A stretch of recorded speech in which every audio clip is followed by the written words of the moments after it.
J-O-I-E, joie, joie, joie, paix et bonne humeur, c'est notre loi, loi, loi. Nous ne nous passerons plus de toi, toi, toi. J-O-I-E, joie, joie, joie.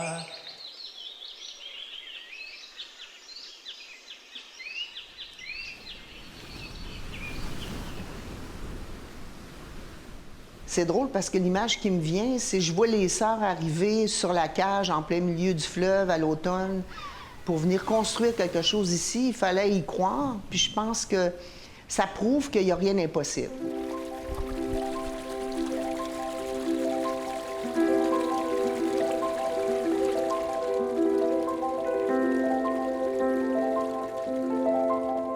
Les franciscaines ont, à mon avis, bâti l'épine dorsale de Charlevoix et de Baie-Saint-Paul.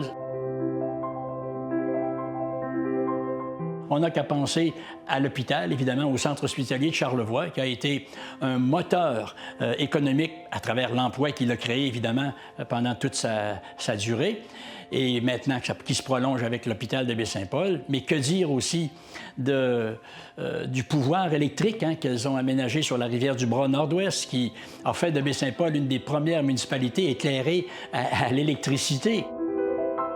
Il ne faut pas oublier dans l'histoire que les petites franciscaines ont cédé des terrains pour la construction de la polyvalente ici à Baie-Saint-Paul, pour la construction également de l'aréna de Baie-Saint-Paul. C'est des terrains qui ont été cédés, entre autres, par les petites franciscaines. La rue de la Lumière, ça vient d'eux autres. L'hôpital, l'hôpital à Baie-Saint-Paul, c'est depuis eux autres.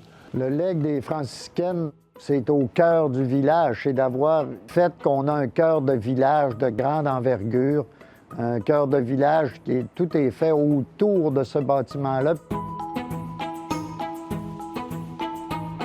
Les résidences qu'ils avaient autour, la ferme, elles ont fait qu'on a pu consolider un centre-ville vraiment unique. Unique au Québec, puis même au-delà même du Québec. Puis je pense que les petites franciscaines là-dessus ont eu un impact fondamental. Les petites franciscaines de Marie ont été, vous le savez, un des employeurs principaux, un des employeurs les plus importants. Beaucoup de familles ont travaillé ici. Même aux primaires à Petite-Rivière, moi je suis de Petite-Rivière, c'était des religieuses qui nous enseignaient. Fait que ça a tout fait ça dans Charlevoix au complet.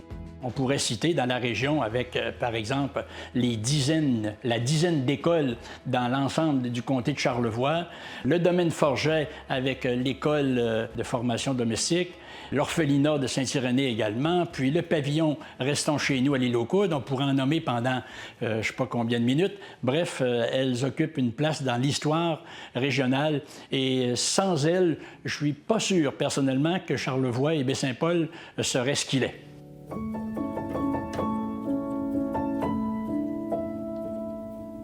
Elles ont joué un rôle crucial dans tout ce qui est culturel, social, communautaire.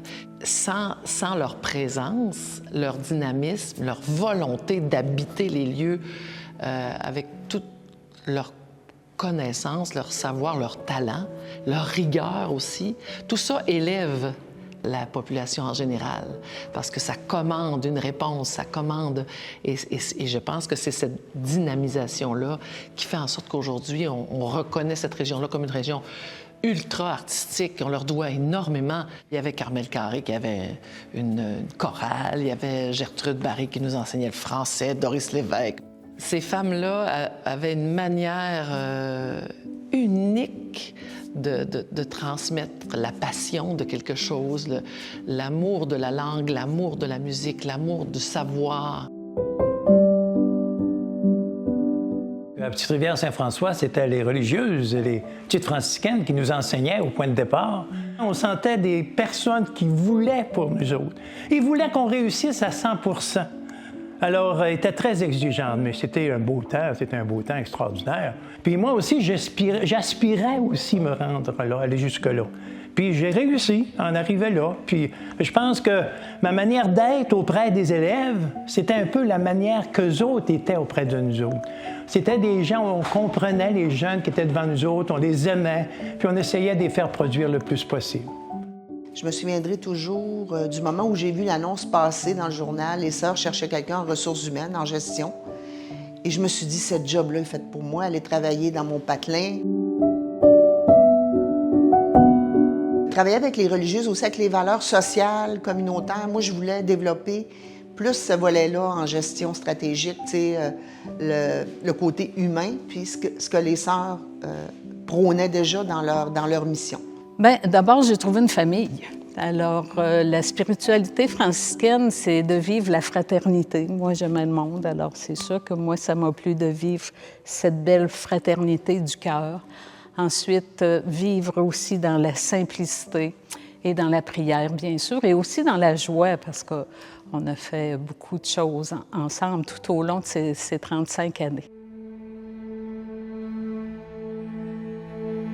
36 ans, sans arrêt. Des voyages, puis des réparations dans l'atelier, puis j'ai fait toutes sortes de choses. J'ai été très heureux de faire le travail que je faisais. Et ils m'ont louangé tout le temps, même pour les meubles. Ils ne savaient pas que j'étais capable de restaurer des meubles, mais je leur réparais, puis je les remettais d'aplomb. C'est merveilleux, c'est respectueux. J'ai été gâté par eux autres. Puis par contre, je leur ai rendu parce que j'ai toujours fait tout ce qu'ils me demandaient, puis donné mon maximum. Puis j'ai jamais été malheureux de travailler pour eux autres. Ça a été très agréable.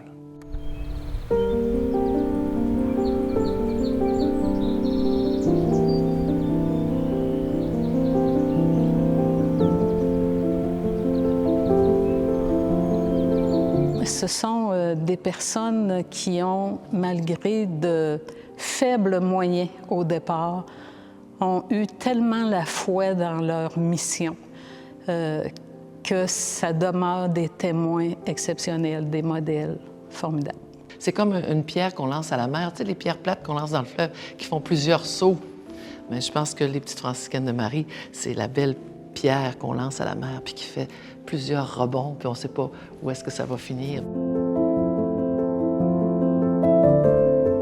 Ce que je souhaite vraiment, c'est qu'on puisse nourrir et se rappeler de l'esprit que les sœurs vont avoir imprégné dans la région. Je pense que c'était important que ce bâtiment-là, puis le terrain qui l'entoure, demeure public. Et qu'on n'a qu'à voir l'entrée ici pour ce qu'on appelle évidemment le chemin des sœurs, le nombre de personnes qui peuvent avoir accès à ce chemin-là. La maison est vivante, la maison est habitée et c'est très heureux de voir ça. Et le fait que ce soit resté à nous, les citoyens de Baie-Saint-Paul, en legs, parce que ça aurait été dommage que ça finisse en condo. Mais là, c'est toute la communauté qui peut en profiter d'une façon ou d'une autre. Je suis très heureux, puis je les ai appréciés énormément, puis je les apprécie encore. C'est des personnes accueillantes, des personnes inspirantes, c'est des personnes qui dégagent la paix intérieure. Merci, merci, petite franciscaine de Marie.